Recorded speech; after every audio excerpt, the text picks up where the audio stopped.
Hello, everyone. Welcome to our Global School Alliance webinar for January around producing and identifying reliable sources in the digital age.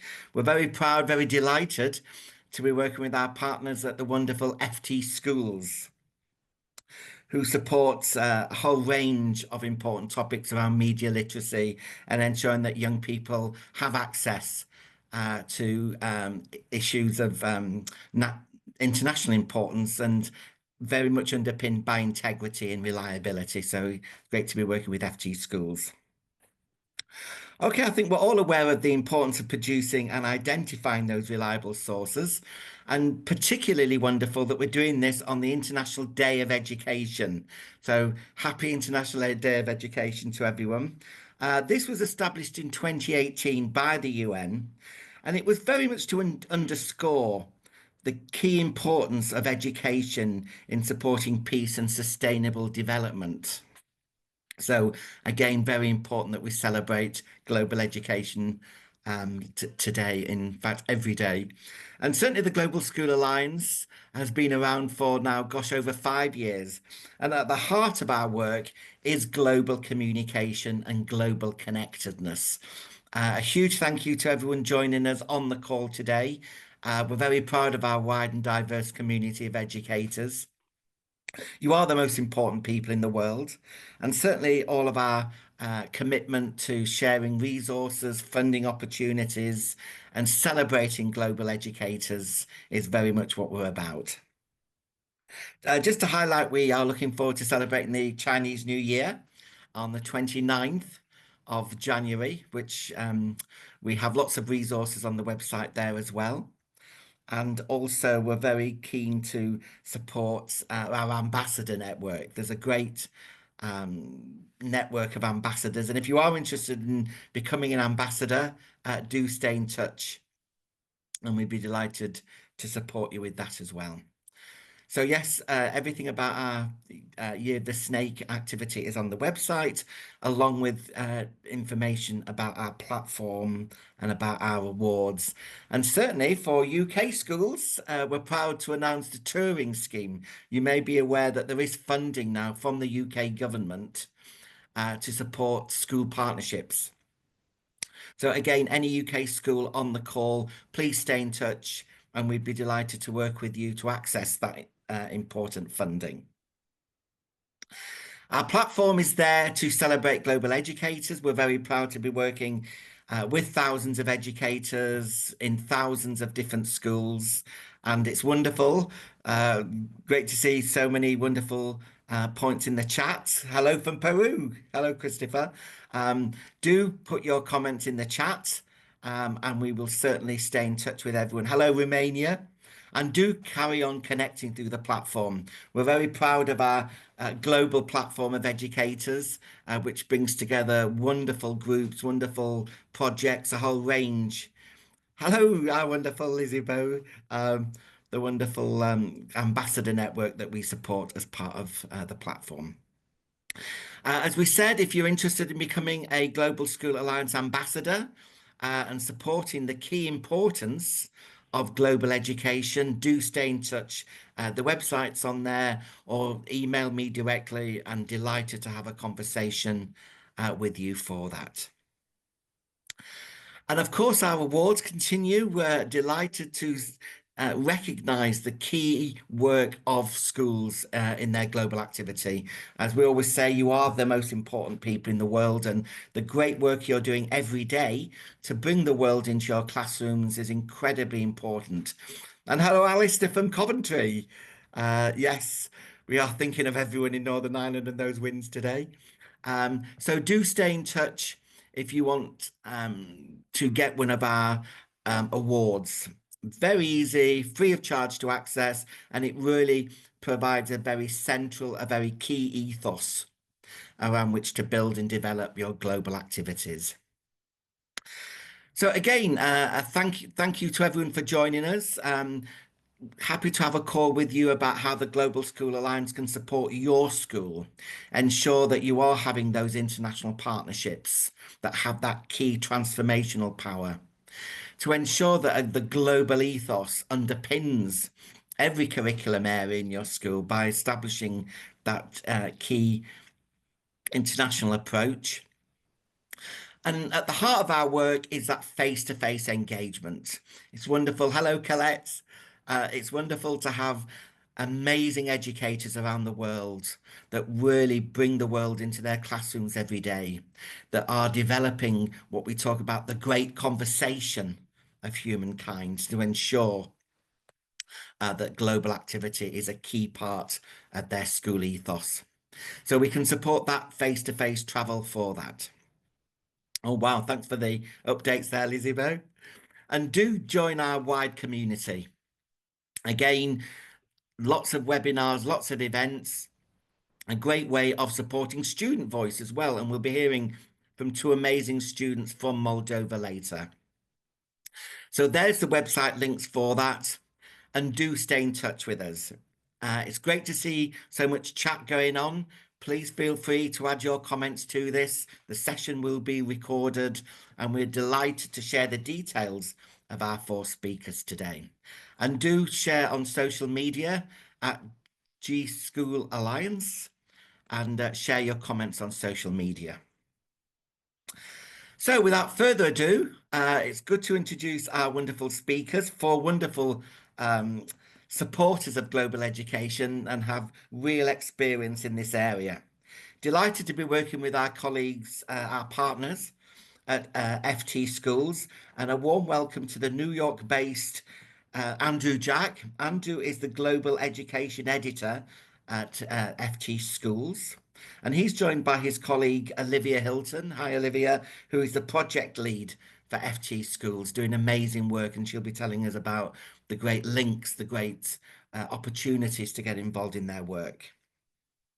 We're also delighted to be joined by 2 amazing, experienced global educators, the wonderful Robert Ford, who is the director of Heritage International School in Moldova, and he's joined by their global education lead, Tatiana Popa. So hello both. Hello, Moldova.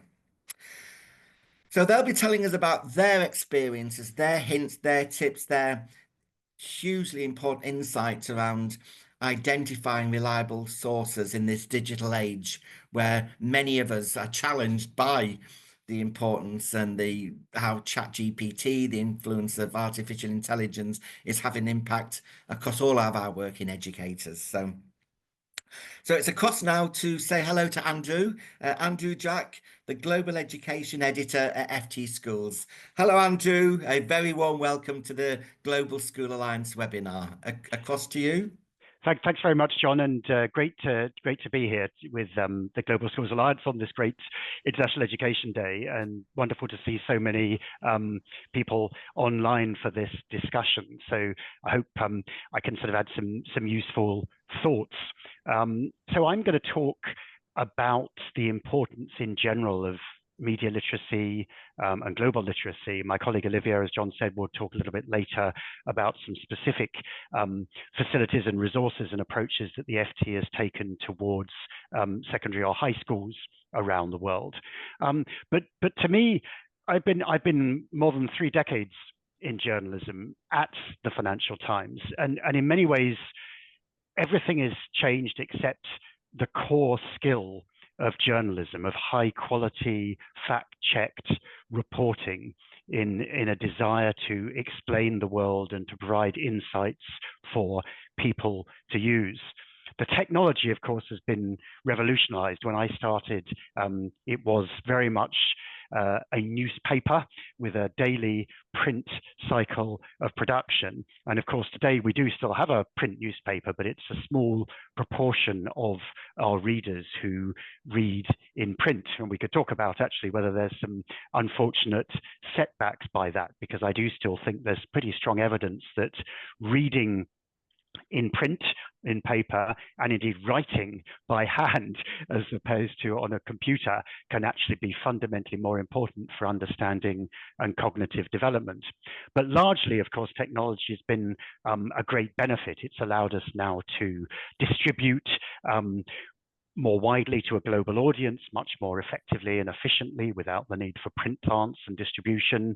It's developed the capacity to use all sorts of different media resources, so not just text, but of course images, video, podcasts, interactive data sets and graphics, simulations, all of which the FT regularly provides to its readers.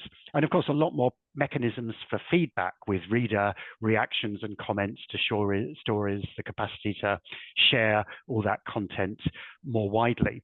But the one thing that really hasn't changed and is what's kept me at the FT is a commitment to professional journalism and its standards and its approaches, its desire to focus on the issues that matter and report them objectively, to observe and react and engage directly with the people and the issues and the topics that we're reporting on. Now, sadly, despite its benefits, of course, as we know, technology has brought some mixed blessings. And of course, it's been quite tragic to see so many other media groups suffering over the past few years. Social media, of course, has in many ways allowed for a broader conversation to engage groups that previously really couldn't connect with each other. And it's allowed, of course, individuals to sort of be able to publish and share their views much more widely. So the whole process has become much less hierarchical, more flat, in some ways, if you like, more engaging and democratic. But of course, the downside of that is it's moved away from media organizations and others that could be relied upon as the central and the primary source of information in the world, towards anyone being able to have access to anything, however questionable the quality, however commercially or ideologically biased is the content. And of course, at the same time, the move to social media platforms and the internet more generally has meant that the traditional business model that's funded journalism has been fundamentally threatened.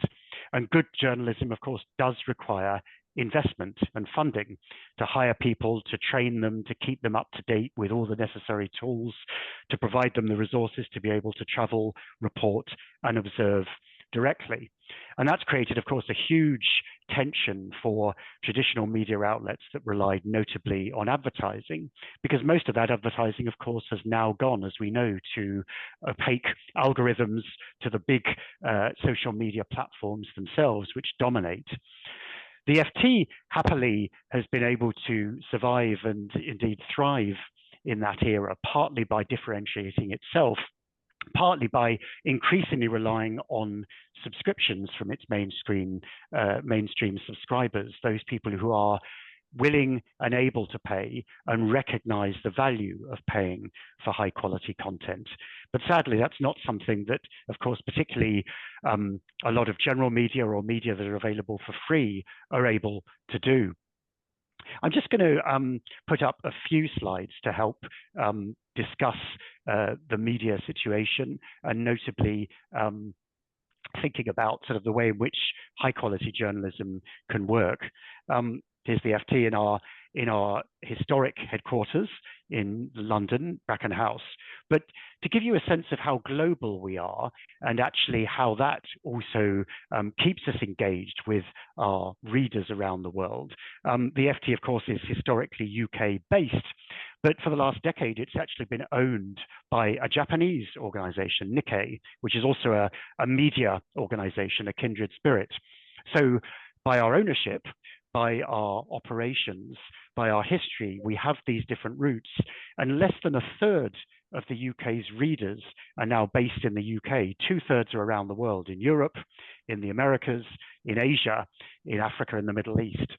And that reflects, therefore, not just in our readers and their interests, but in our journalists and our colleagues in other departments of the FT, who are also working and deployed around the world, like me here in New York, and also, of course, are engaging with that broader audience and their interests. And our journalists increasingly too, and our other employees are less and less purely British and more also drawn from those different sort of geographical regions. So all of that helps to give us focus and balance and perspective that's not just concentrated in a single country or a single group. And of course, the FT has amongst its many readers a significant number who are decision makers in business, in politics, in the non-profit world, those who are interested in understanding the key things that matter. But businesses and indeed investors are a significant share of our readers. And of course, one reason for that is whatever their ideology or beliefs might be, they need high quality, balanced information in order to make their decisions around investment, about whether to engage or to disengage in different organizations around the world, and to understand the political risk, if you like, of different countries and regions, because all of that affects their perspective. So all of those factors are really important in also keeping us focused on the issues that matter. And what our resources allow us to do is to be direct observers of trends. So we are not simply deriving third-party information from reports or the internet. We are going directly to the organizations, the individuals, the researchers, the decision makers, to engage with them, to verify information, to observe history as it's being made, if you like. And that first-hand reporting is fundamentally important to our values. And just briefly, happily, while other media organizations in many ways have been suffering drops in readership or viewership, the FT has continued to grow its subscribers around the world. So some indication, if you like, a third-party validation of our approach to journalism and the value of high-quality journalism. A word perhaps on AI, which of course, as we know, is coming to dominate so widely. The FT, like other organizations, is of course not only reporting on AI in all its different ways, but also exploring ways to use AI internally. But as you can see from this article, a very explicit guarantee to our readers from our editor that AI is not something that will be used to generate our content. We can use it to help in research, to identify trends in the background, to understand all sorts of context. But the FT is very much about human-driven value added in terms of identifying, understanding stories, researching, editing, and publishing them. So no non-human interaction in the final output that our readers and viewers and listeners will engage with. So I want to talk a little bit about also other aspects that make us and high quality journalism worth thinking about, in radical contrast perhaps to much of which students and young people, amongst others of course, are going to now, turning to their information to social media sites without always thinking about our sources. And one fundamental thing is our values, our training, our resources, our guidelines internally. Here's just a recent example. We have a constantly updated style guide about how we approach content, not only in terms of grammar, which remains important for us, clear communication is fundamentally important, but also understanding how to objectively describe political movements, in this case, for example, concepts and terms more generally. And these are things that are fundamental to our editing process.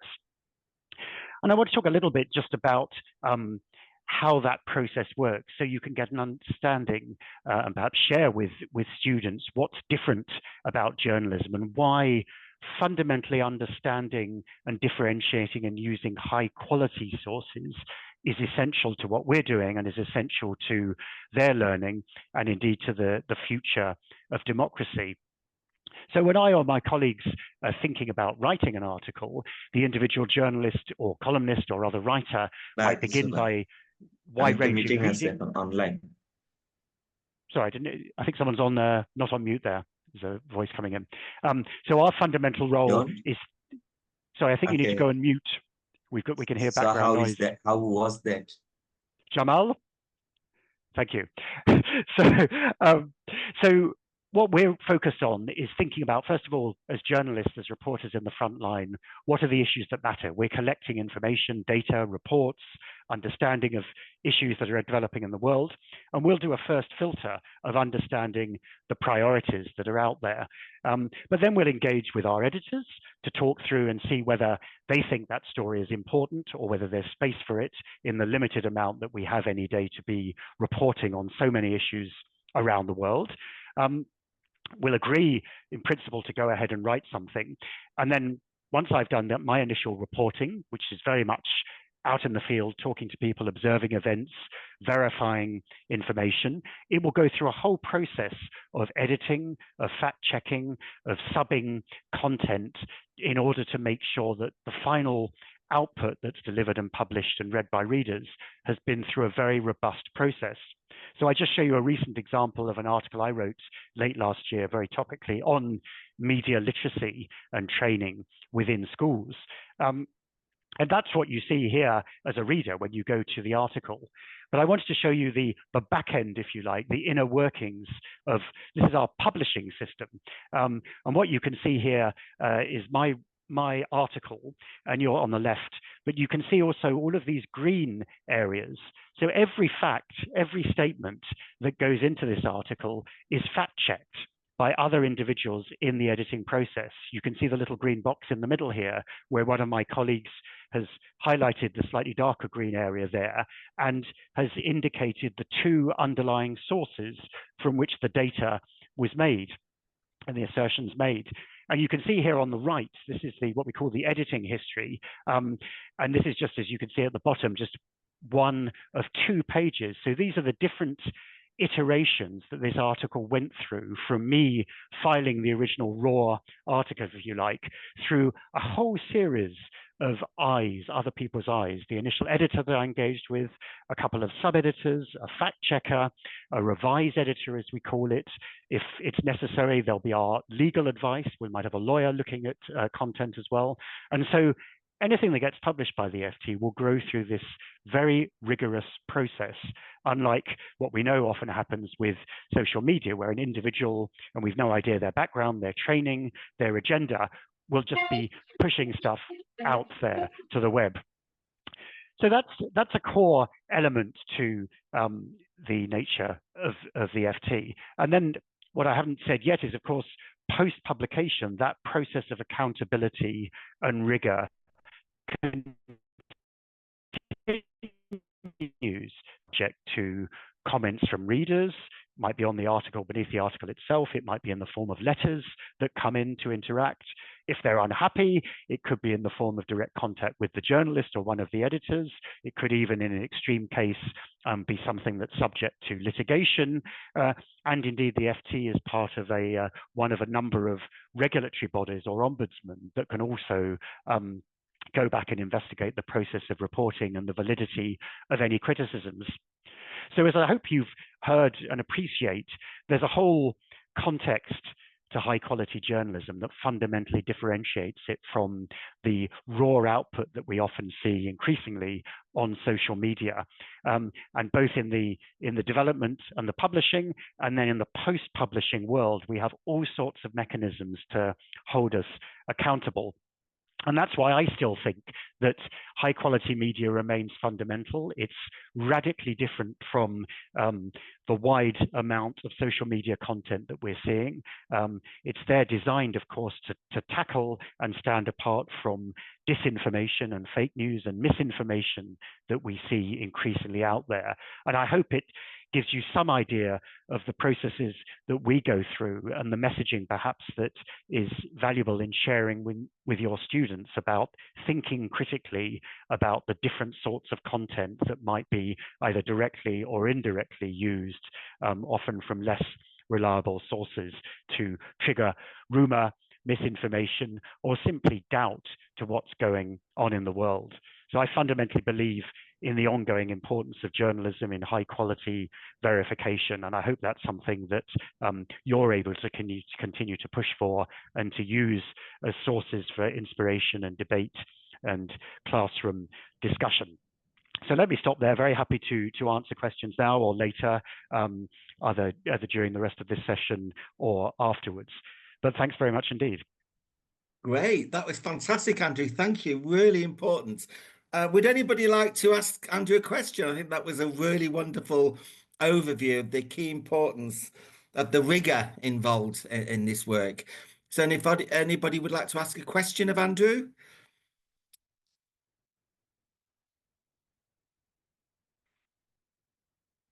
Okay, good to see there's journalists with ethics and rigor. Absolutely. Absolutely. Okay, there will be an opportunity at the end as well if anyone does have any comments, but that was really powerful. Thank you so much. And the key importance of high quality journalism, the really, really important. Actually, a question from Alistair here, our friend in Coventry. Uh, what are the timescales? Sorry, we'll just get your question up. There was a question from Alistair.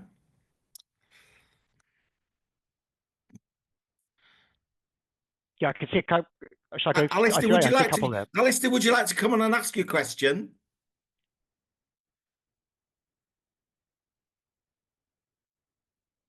No, I think we've. Shall I? Shall I read it? Is that simpler? If Yeah, we've got that a would be great. Thank you. Sorry, I yeah. thought you to be able So to actually, access so I can it. see there's a few. I can see there's a few questions there, and thanks for those. So on the timescales, well, um, the column I showed you, for example, I worked on over a couple of weeks because I was particularly interested in seeing in a classroom how media literacy is playing out. So that took 2 or 3 days arranging and going in, visiting, observing a class that I should take place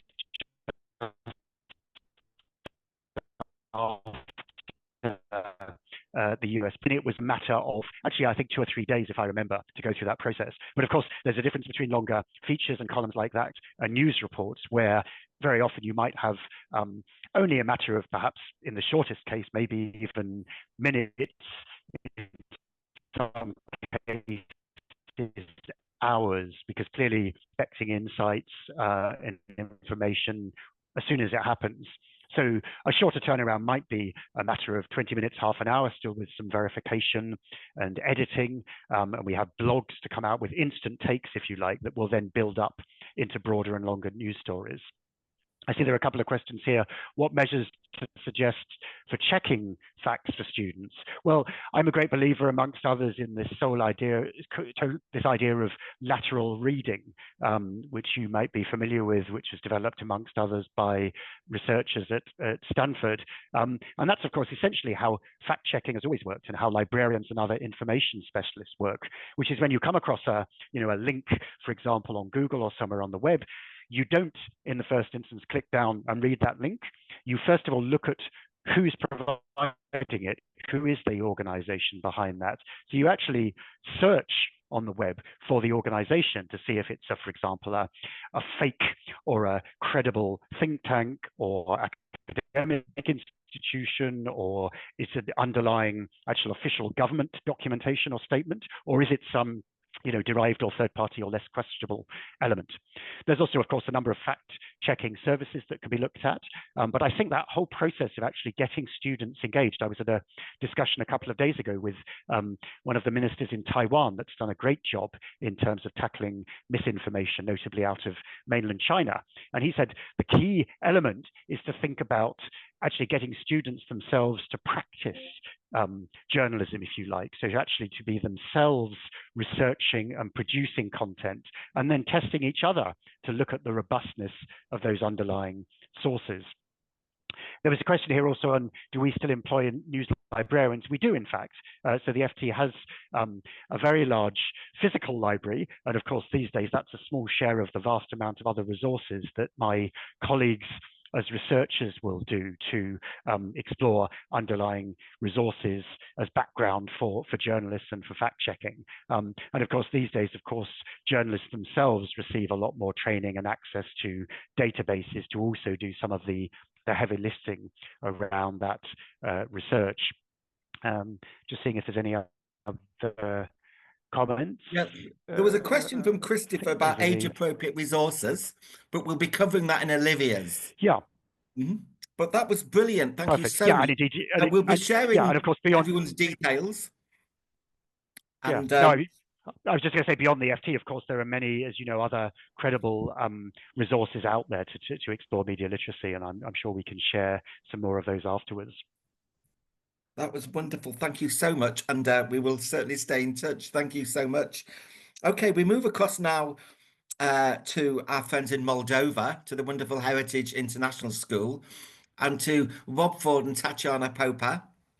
Rob is the director of this wonderful international school in Moldova, and he's joined by the global education lead, Tatiana, who is a absolute star of global education. Really wonderful to have you join us. And they'll be giving us their insights about the importance of reliable sources in the digital age. So, hello, Rob, and across to Moldova. Buonasera. I'll just let Tatiana put the presentation up. Um, First of all, everyone, happy International Day of Education. Thank you, the Global School Alliance and the FT Schools. I think of all the things we've done in recent times, this for me is one of the most pertinent for any educator. I could bottle what Andrew's been speaking about and give that to a number of teachers who are quite flippant about these things sometimes. And I thought all of us were fascinated in actually looking at how verification takes place on articles, and all of us, I think it was another comment that this is good to see. We want to share with you this evening our practice and our approach from Heritage International School, because for us, this is actually when we have those discussions in education conferences about what will education look like in the future, or what do we need for the skills and the knowledge of young people, I don't think this is something which has ever been any different. I'm a history and politics teacher by trade, so facts are important. I think it was John Adam, the second president, said facts are stubborn things. And as Andrew has sort of alluded to many, many times, in the age we live in, we've got a really tough job. So we have to get better. We have to, get skilled. We've got to make sure that we are looking at our strategies, especially in our schools.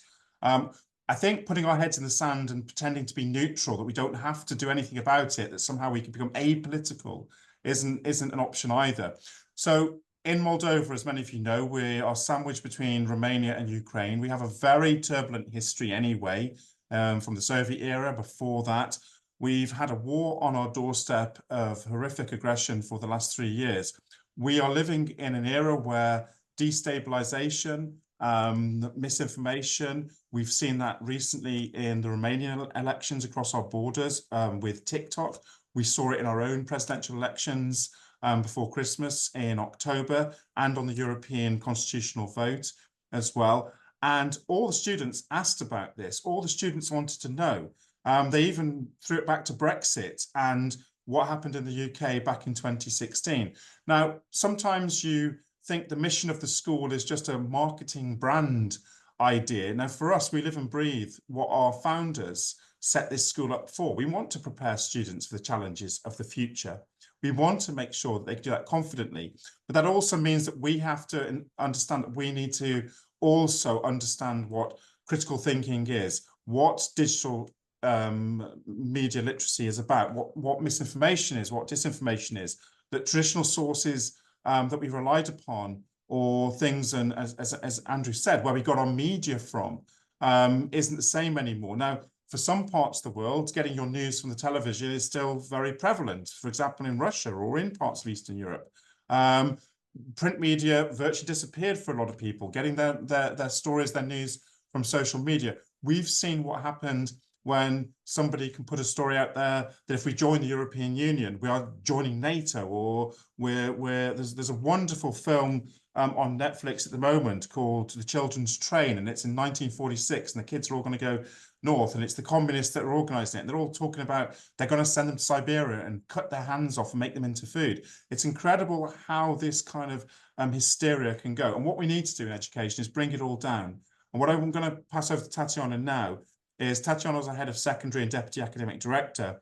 The work that she's done for many years and spoke about in our curriculum as an intrinsic part of everyday education, not just one day, really, we hope, are educating the next generation to be much more aware and perhaps make differences and perhaps calm politics down and give some more certainty in an uncertain age with their education. I know there are many people around the screen tonight. We know many of you who are doing some wonderful work in your schools as well. So we feel very honored to share our story with you.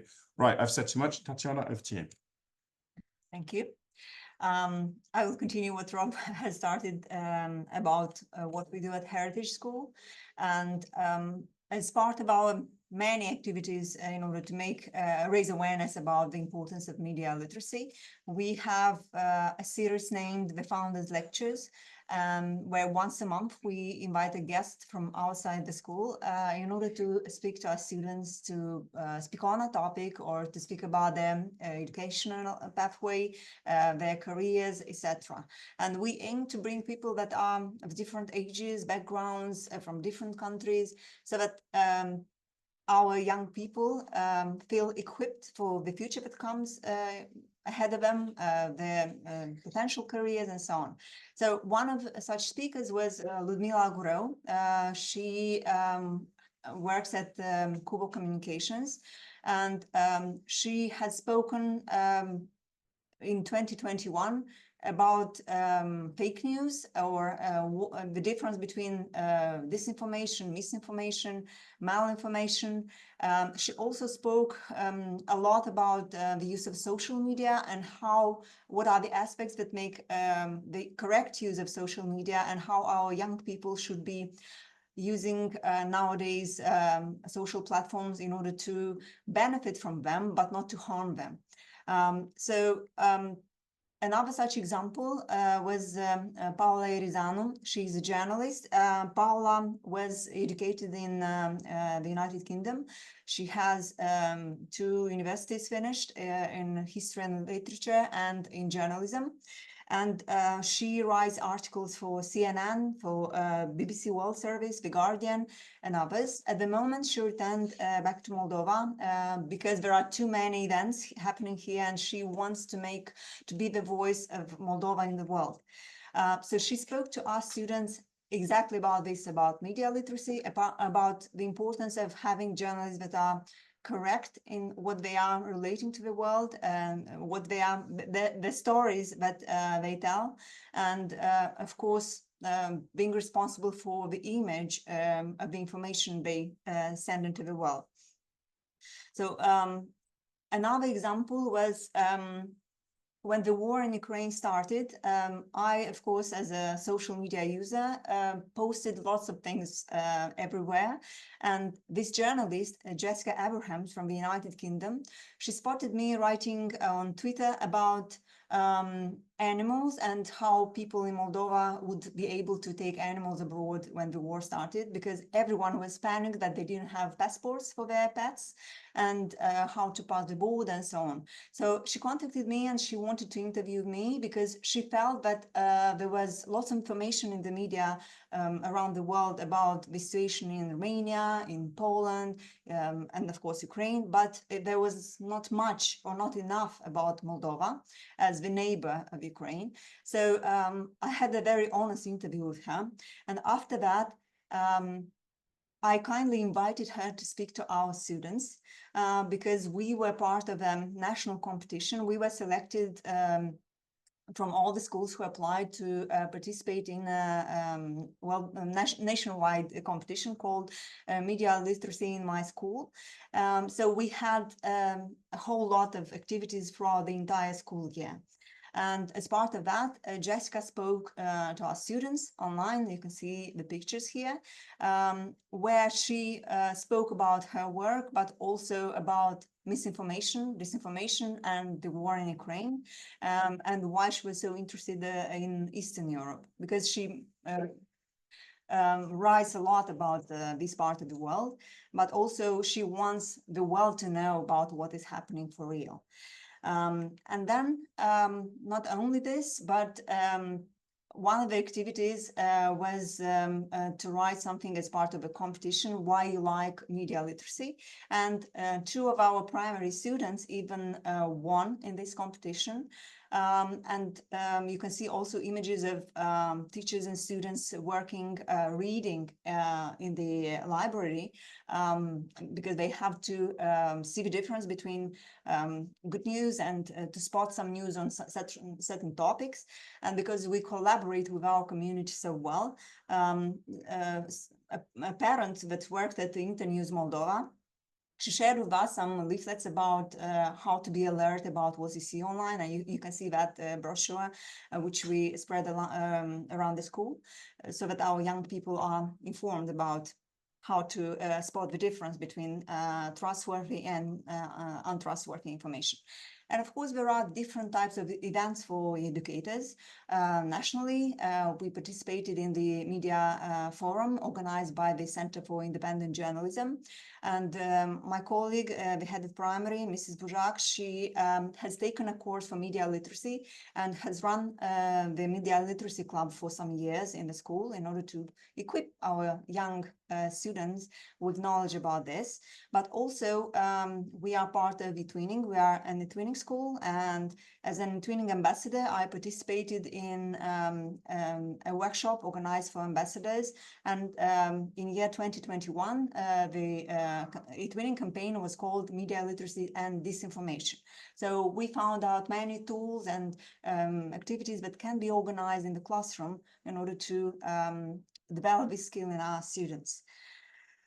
And as a result of all the wonderful activities that we organized throughout the year, and this competition coincided with the start of the war in Ukraine. So we started it at the end of 2021 and ran it by the end of the academic year in 2022 until May. And in June, we presented all our activities at the final meeting. And we were one of the winners for the National Media Literacy Competition. And you can see here the post from Deutsche Welle Academy and the Center for Independent Journalism. They were very impressed with the amount of activities organized at all levels of schooling, from young till old students. And now, one aspect that makes me extremely proud of what we do as a school in media literacy is the fact that we teach the Cambridge Global Perspective subject, which is a subject that runs from primary, where the Cambridge teachers teach it in the classroom, and up till the end of IGCSE, where I'm the teacher. And I prepare my students for the exam, where they have to prepare a portfolio. They need to do an individual report. They have to create a team project to reflect on it. And of course, you can see what an amazing curriculum this is, because they don't need to learn any information. They just need to develop these 6 core skills, which is doing research, analysis, evaluation, reflection, and of course, collaboration and communication when working as a team. And this subject is particularly important, in my opinion, because it equips and prepares young people for their further university studies, but also making sure that they develop their critical thinking as just a citizen of the world. In this huge pool of information that we are nowadays. And to be honest, probably everyone feels like me, because when I was a student and I was looking for information to write a report, we all struggled. We had to go to library. We were lucky if we found the information we needed and so on. While nowadays, it's just at the end of a click. And it's so much information that we need to really engage our critical thinking in order to select which information is appropriate and accurate and correct to use. And speaking about global perspectives, this is the list of topics for 2025, for example. And these topics refer to all possible global issues nowadays, and my students have the freedom and flexibility to explore the topics they like the most in order to do research and to create their portfolios. But they prove with this that they are media literate, that they know how to work with information, how to handle it, how to depict what is fake news, what is good information. And I'm very lucky to be a Cambridge teacher, because this curriculum is not just offering the curriculum, but also lots of guidelines for educators. And such guidelines are about academic honesty. And besides the fact that we have an academic honesty policy at the school, I update it every year. And of course, the guidelines from Cambridge come in very handy. And they refer just to a simple plagiarism and citing sources correctly, but also the use of artificial intelligence these days, which has become extremely popular after since the end of 2022, when the large language models appeared. And we just need to let our young people know what is okay and what is already breaking the rules, and they need to be informed about it in order not to cheat with AI and to produce quality work. So here are some pictures illustrating some of my students presenting in the classroom the results of their work, mostly in the form of presentation, Google Slides presentation, and so on. Also sharing with the world on different occasions, the way they will do today. I can tell that as an educator, I am extremely proud because what they produce in final instance is their proof of using their critical thinking at high level. And this is actually the aim of my work. And I'm proud of their results because they really get some very good grades in their Cambridge Global Perspectives exams. And because I'm mentioning this, I want to illustrate the voice of some of the most brilliant students I have at Heritage, because they have shared how they have done this work, and you will hear from firsthand what they have done. I hope this sound works well.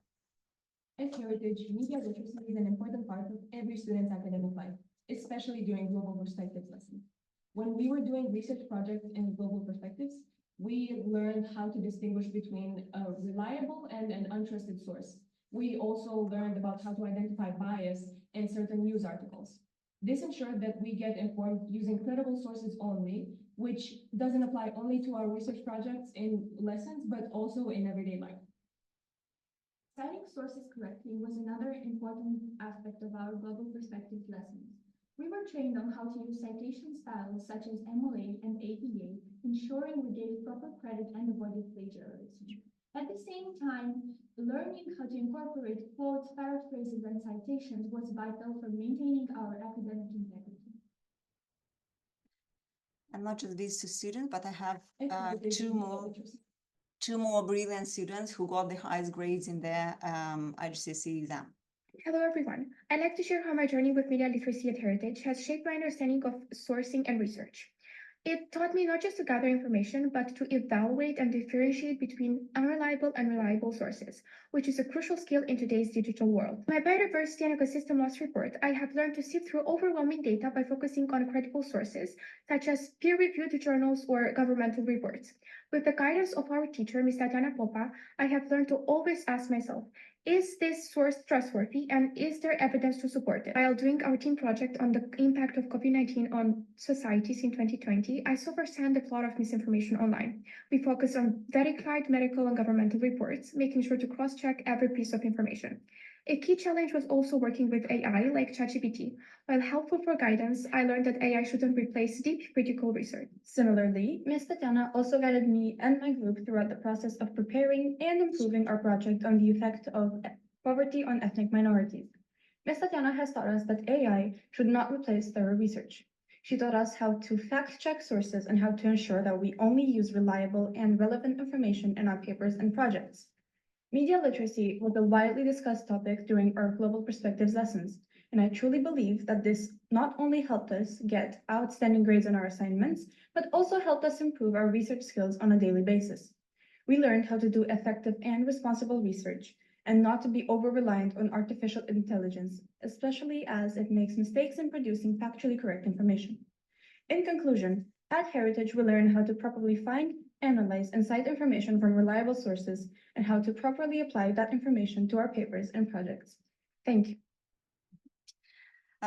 Well, I hope you understood what we are doing at Heritage in terms of media literacy. I would like to thank you for your attention, and here are our contact details in case you have additional questions. Thank you very much.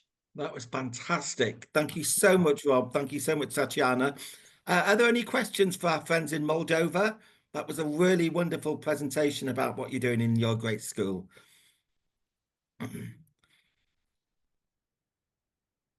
Absolutely. That was wonderful to see the students absolutely taking the lead there. I think one of the questions was, are the resources on the website, that they can take and apply in their own educational setting? Which resources do you mean? Some of the work you've been involved with, that they can learn more about the projects, and I can share the the- presentation, Yeah. no problem. And they can access. And this is global. This is, you can take your context and apply it to that global learning. I mean, like we're saying, for us, being aware of trends in society like misinformation, and we saw that when the government's actually taken really strong action. And it might sound a bit draconian, but actually, Andrew can probably help me. I think it was Thomas Jefferson, who said the price of freedom is eternal vigilance. Well, we do have to be eternally vigilant. We can't be naive about this. We were naive about it too many times. We saw the consequences of this. And I think that's the world we're in. I mean, that's the world we've got to prepare these young people for. We're making sure that we're given a positive and a hopeful view of the world, because there are hopeful and positive things in the world. But we need to make sure that this is a key part of their education. I think in particular what Tatiana's been doing with the Global Perspectives curriculum, which is part of the formal curriculum, but actually the stuff that goes around the curriculum is important. The speakers, the experts, the resources, using FT schools, using Global School Alliance, all of this is there for us as educators. And we've got to make sure we put our attentions on this. Sometimes that other bits of bureaucracy, I'm speaking as a school principal, we don't need duplicate registers 12 times, okay? We need our teachers to be skilled, trained, continual professional development in this. This is what parents, families, communities we're looking for, and our students. Regarding resources, there are questions over there. Cambridge recommends a list of resources for each stage of global perspectives. They're on their websites published. It's nothing hidden. Also, many thanks to Financial Times, because it is a really good resource for global perspectives, but also for economics subject, business studies, and other subjects that we have at Heritage. So thank you very much. Business is wonderful. Fantastic. Yeah, the resources are wonderful at FT schools, and I was privileged to join your one of your Global Perspectives class, Tatiana, and it was really, really powerful and incredibly insightful and supportive of all those young people. So we'll talk further about resources now and highlight how FT schools can support your school. Incredible range of support for every school, and we are proud and privileged to be partnering with them in terms of getting every school involved. So without further ado, it's hello to Olivia Hilton, who is the project lead at FT Schools, and will tell you more about the great range of resources available. So across to you, Olivia. Thank you, John. Hi, everyone. It's great to be here this afternoon or evening, depending on where you are in the world. Just checking you can all see my screen, as I can't see screen share from my side. But over the next 5 or so minutes, I'm going to walk you through some of the benefits of reading the FT and share a bit more about the FT Schools programme. So FT Schools gives free access to ft.com for schools anywhere in the world teaching 16 to 19-year-olds. So if you're age 16 to 19, or if you're at a school that teaches students age 16 to 19, you can absolutely sign up for free access to ft.com. And my colleague Andrew has shared some links in the chat as well. Currently, we operate in 132 countries worldwide. So everywhere from Albania to Moldova now, Vietnam, Nigeria, South Africa, many of the countries that are present on today's call are already represented with FT Schools, which is great. And we are currently in over 5,500 schools. So do have a look at our website to see if you have access to ft.com within your school. But if you don't, you're more than welcome to sign up, and we encourage you to do so. We provide free access to ft.com, and in doing so, we aim to enrich study and teaching with access to topical real-world content, deepening students' understanding of complex issues, and sparking informed discussions in and out of the classroom.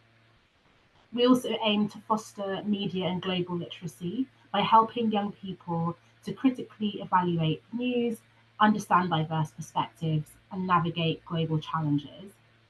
And finally, we aim to prepare young people for the world of work by developing essential skills such as critical thinking, problem solving, and an awareness of economic and societal trends shaping the future.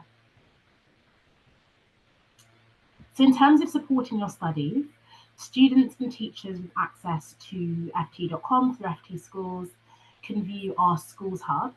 And this features teacher recommended articles, which you can see on the left-hand side of the screen, containing topics relevant to subjects such as economics, business, politics, philosophy, geography. And we work with teachers around the world to link FT content to curricula for the IB, A-level and AP. So if you're a teacher that covers any of those curricula, do get in touch with us, and you can always share articles that are relevant to the topics that you're covering, as well as potential exam questions to support students test their knowledge and deepen their understanding. The Schools Hub is also home to our many games and simulations, including the Climate Game, Uber Game, and the most recent addition, the Chancellor Game. And each of these interactive tools offer an opportunity to learn through a hands-on, fun and interactive way. And every Monday, my colleague Andrew Jack, who you've heard from earlier, circulates the Schools Digest newsletter. And this features a recap of the week, as well as student and teacher recommended articles and other exciting opportunities to engage with the FT, such as the chance to attend some of our brilliant summits, which cover all sorts of topics from fashion to the future of cars to the business of football, which is actually coming up next month. FT coverage is incredibly broad and stretches far beyond the world of business and finance. And one of the things that I quite enjoy are our FT films, which are documentaries offering a range of perspectives on global stories. Recent FT films have looked at topics like American politics, the John Lewis business model, and the success of the popular toy company Lego, which I particularly enjoyed. There are also a number of FT supplements, so additional parts of the paper, and regular sections such as HTSI, which stands for How to Spend It, and FT Weekend, which covers a wealth of topics, including sport, like the article on screen now about a London-based swim club. It's never too early to begin thinking about future careers in the world of work, and the FT can help with that too. The Working It podcast and Dear Jonathan column offer useful insights into the world of work, and I really enjoyed this episode on people filming themselves quitting their jobs, which was a massive trend on TikTok a few months ago. And I liked how the Working It podcast really talked about the implications of such actions for people's future careers, and other things to be aware of when you are a millennial or Gen Z or just a person navigating the world of work in the digital age. On ft.com, you can also search for and follow companies and topics related to roles and industries of interest. So for example, if you were applying for an insight day at a bank such as Morgan Stanley, you could use ft.com to read up on the company's latest developments. And as you can see here on the screen, where it says add to my FT, you can essentially follow Morgan Stanley as a topic, much like you follow influencers and people on Twitter and other platforms. And that can help to stay abreast of what's going on with that company and help you to stand out at interview. So ft.com is great for developing commercial awareness and helping to improve your understanding of what's happening in the world around you. So that's a whistle-stop tour of FT Schools and navigating ft.com. To sign up for your free ft.com account, you can scan the QR code, which is on the screen now, or head to ft.com/schools are free to see if your school is signed up. If not, it takes less than a minute to sign up. And once verified, yourself, your fellow peers, teachers will all be able to benefit from free access to ft.com. Thank you so much for listening, and I'm happy to answer any questions that you have. Great. Thanks, Olivia. No, their resources are fantastic. I particularly like the Schools Digest. Thank you, Andrew, because it really pulls together some really innovative and creative ways for schools to get involved. So really brilliant work. So are there any questions or comments for Olivia? We'll certainly be sharing all the resources and all the links that we're talking about in this session. But that was fantastic. Thank you so much. And I think pulls together that key importance of identifying those reliable sources. Thanks, Sefi. Good to see you, Sefi. In terms of ensuring that those reliable sources are writ large in all of our schools. Okay, so just to say a big thank you to everyone for joining us. We know that there is incredible work out there, and again, a big thank you to all of our Global School Alliance community. We will be sharing all of these resources. Do give us your feedback, and do download your certificate of participation for joining us today. Our next webinar is on the 27th of February, so we'll be in touch with you about that, looking at how to make a safer internet. So issues around safeguarding on the internet will be explored there. So some great comments. Hello, Alejandra. Good to see you. Yeah, 5,500 schools involved. Hello, Sam. Good to see you in Sydenham. Do join our Global School Alliance community. Again, our best wishes to everyone at FT Schools. Our very best wishes. We're all thinking of Heritage International School in Moldova. Brilliant work you do every day. Thank you. Thank you, everyone. Really interesting indeed. Hello, Charlotte. We've got Charlotte on the call as well. Good to see you. Hello, Alistair from Coventry. Some great Global School Alliance ambassadors are on the call. So we will share the recording on the website. We will share everyone's details and all these resources. Thank you indeed, Gabriella. Bravo to everyone. Good to see Laura Neal. Hello, Laura, joining us from Scotland. Hello, Magdalene. Thank you all. Absolutely. Thank you for joining us. Hello, Mimi. Thank you, Alistair. Indeed, it was incredibly interesting. And we will certainly ensure that we continue our partnership with FT Schools and all the amazing schools that are joining us today. So wherever you are in the globe, a big thank you. I'll have to say it again. You are the most important people in the world.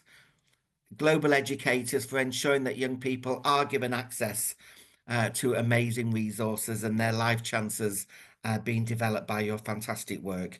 Global School Alliance is proud and delighted to work with you all. Let's all stay in touch. See you next month. And yeah, congratulations, Romina. Yeah, some lovely comments coming through there. Thank you, Lisa, the wonderful Lizzie Bow. How we got? Yeah, you just go on the website to leave your feedback and download the certificates. Thank you, Olivia. Yeah, Sefi is from Congo. We've been working with you in terms of delivering your global work. So we will all stay in touch. Any queries, do send me an email. But just to say thank you, have a wonderful weekend, and let's all stay in touch. Best wishes to everyone, and see you again soon. Thanks for joining us. Thank you. Thank you, everyone. Thanks, Alejandra. Thanks, Andrew. Yeah, thanks, Olivia. Thanks, you Rob. all. Thanks, Tatiana. Hello, Alejandra. Good to see you. Hello, Lisa. Thanks, everyone. See ya. Good to see you, Mimi. Olsenbersk. Christina, thank you, Christina, for joining us. Daniela, Costea, Joina, Adriana. Really wonderful work you're doing. It's really global, isn't it? Good to see you, Mimi. Daniela, good to see you. We'll be in touch with you, Sefi, because if there are some countries not on the list, we will certainly What's a meme? work with you particularly on that. Hello, Alina. Good to see you. What's a meme? Thanks Thank for your you. support. We will certainly stay in touch with everyone. Yes. Hello, Gabriella. Good to see you. Hello, Isra. Hello, Larissa. Good to see you. Marcella. Hello, Priscilla. Good to see you. Hello, Sefi. Hello, Vaklu. Hello, Zuhair. Hello, Libya. Good to see you. Hello, Gabriella. Thank you very much. Thank you. That's a good point. Thanks to Andrew. Leave it blank and try to register anyway. Or we will certainly register you, no Thank you so problem. much, Olivia. Thank you, John. Thank you, Rob, for Tatiana. See you. See you. It's good to see you. Thank you. Hello, Mape. Hello, Ratoy. Do stay in touch. Anything we can do at the Global School Alliance to support your global journey, proud to do that. And FT Schools, really wonderful work. And thank you, Andrew. What time is it? Are you in Davos or New York? No, I'm back in New York. No, it's just 12 o'clock. Perfect. Time for lunch soon. Yeah, okay, but well good done. to see you, Gabriella. Very good turnout. It's an amazing community. Larissa, Yeah. thank you so much. It's always a privilege for us to work with Heritage International School. Really wonderful. Hello, Zuhair. Thank you again for your wonderful work as a Global School Alliance ambassador. And we will certainly stay in touch. And hi, Alejandra. Your friend, we presently have Juan from Peru who's joining us in Liverpool this week, which is wonderful. He's had a fantastic time. Hello, Zuhair. Good to see you, sir. Thanks for your amazing collaborative activity. So we will share everyone's details and we look forward to your feedback and how you can also support the great work of FT Schools resources as well. Thank you, Laura. Our best wishes to Scotland. Hope it's not too windy up there this evening. And Mimi, good to see you. Okay, so have a wonderful weekend, everyone. Let's all stay. Indeed, lots of hot air out there. So indeed, let's all stay in touch. And thank you again for all your wonderful support. Thank you. So Bye. best wishes, everyone. Thanks, Olivia. Bye. Thanks, Andrew. Thanks, Rob. Cheers. Thanks, Bye. Tatiana. Bye. Take care, everyone. Cheers. Thank you. Ciao. See you later. Cheers. Bye-bye, everyone. Bye-bye. Bye-bye.